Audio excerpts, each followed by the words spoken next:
such films as Troy and Wicker Park, and now she co-stars in the popular FX series Damages. Please welcome Rose Byrne.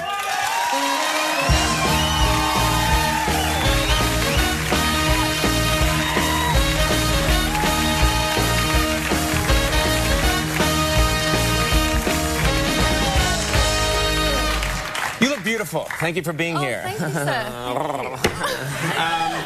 That's how it's done to me. It's the same exact thing. So much to talk about. First of all, I know that you are a native Australian, but you live in Los Angeles now. Is that a huge culture shock, or are you doing all right? It's sort of similar to Sydney in that there's the mountains and the ocean, which is lovely, but I've been doing a lot of driving, because all you do is just drive. And in LA, you just live in your car. You live in your car. Are you ready? No. That freaks me out. Yeah. But that's all people do is sit in their cars and sleep in their cars and eat in their cars. That's it. And it's very hard to avoid getting a tan. I don't know how you feel about I will that. avoid.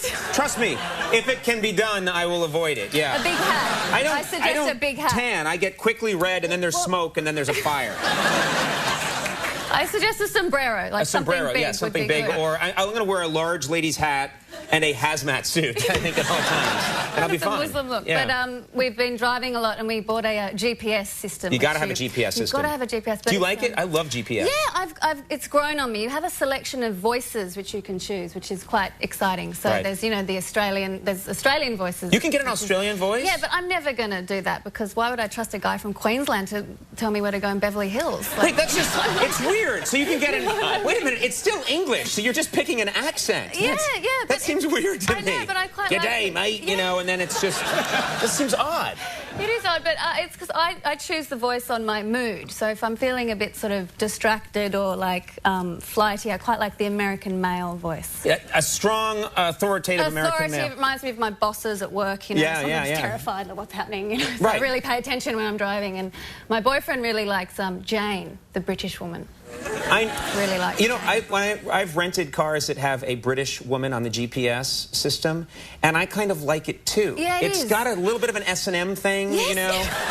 It does. It does have a little bit of a take a right. Yeah. You know, and there's this thing where you feel like there's this sexual. She's sort of strict, but a little bit, you know, like about it. You know, a little bit of kick in it. So it's like 300 yards, turn right. Yeah. Turn right. Yeah. Turn right. Yeah. And I really, you know, quite like it. Recalculating. Yeah. And I don't like that part at the end. I like when I like they're thinking about it. But I like when my favorite thing is it gets passive aggressive.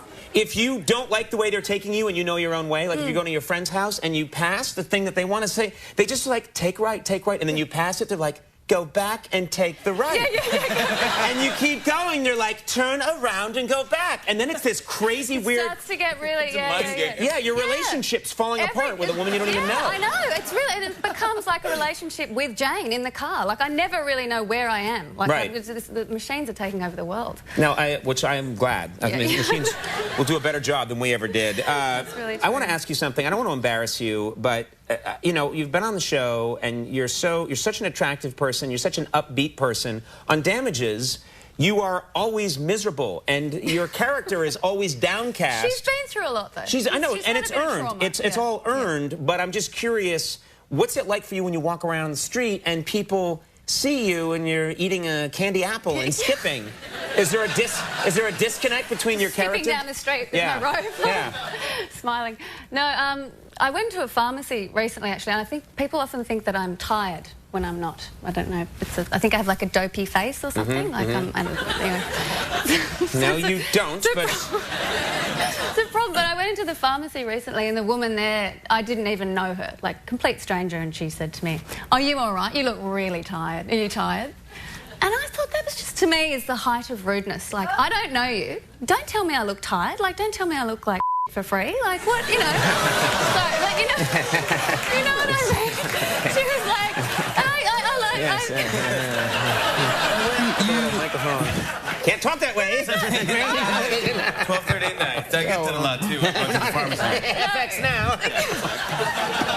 No, but I lost it and I turned around and I said, I'm not tired. Right. I've had 10 hours sleep. I'm fine. How are you? Yeah, well, because it's a little very bit, taken aback. it's a little rude. Put her in her place. Like, I get people that come to me and they always expect me, because I act like such an ass on television. If I'm just walking down the street or I'm with my kids or I'm just going to get new insoles for my shoes, just walking along, people are like, hey, what's the matter? Why aren't you jumping around like a monkey? Yeah. Where's the monkey man? So you get Dance, the monkey opposite. man, dance. People think you I should get be the cheerful opposite. and people think I should be sobbing in the corner. Yeah, exactly. So both our lives are hell, and we should talk it over at dinner. Okay. Call the wife and say, I'll be late. Damages airs Wednesday nights at 10 on FX. Terrific show, and I love it when you come on the program, so I hope you'll come visit me in Los Angeles when you're not visiting Jimmy here in New York. Please, thank you. Congratulations on your show. Thank you very, very much. Exciting. Are you tired? Yeah. Funny that you mentioned that. Yeah, that's good. Alienate them now, Jimmy. Alienate them now. Rose Byrne, thank you so much. Thank you, sir. Always a Thank you, delight. sir. We'll be right back. John Pizzarelli coming up. Stick around.